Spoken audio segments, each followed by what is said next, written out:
Cette politique existe et j'ai la prétention ou la naïveté de croire qu'elle est beaucoup plus importante et beaucoup bien meilleure que ce qu'on a l'habitude de le dire. Le ministère de la Mer, le premier ministère de la Mer, date de 81. Avant, il n'y en avait pas. Après, il y a eu le ministère de la Mer, puis il a disparu, il est revenu.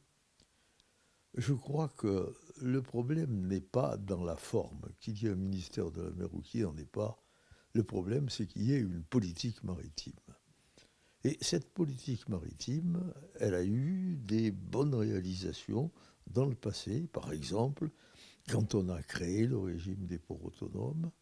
Et maintenant, les réformes qui ont été faites, qui font que le régime des ports français, des grands ports maritimes français, est devenu un régime qui est beaucoup plus rationnel que ce qu'il était avant, mais sans oublier que déjà des progrès avaient été faits.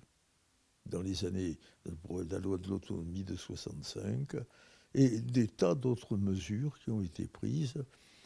Quand on a pris par exemple la loi littorale, qui protège le littoral, eh bien c'est un actif qui a eu ses effets positifs.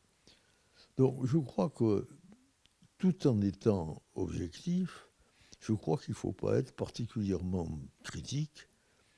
Les hommes politiques français, dans le passé, ont fait ce qu'il fallait pour valoriser la mer. Je ne suis pas très critique de ce côté-là.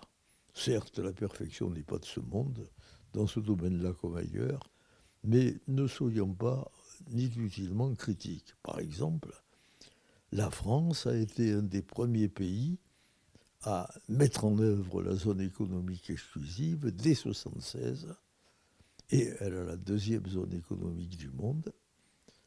La France a réussi à équiper ses ports de telle manière qu'ils soient de bonne qualité, même s'ils ne sont pas aussi forts que les ports hollandais ou belges.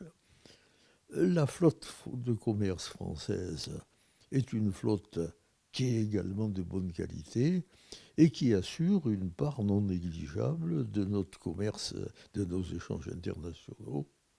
Certes, je répète, la perfection n'est pas de ce monde et il faut mieux faire, mais ne soyons pas inutilement critiques à l'égard de tous les hommes et les femmes qui se sont dévoués pour que la France ait une politique maritime de bonne qualité.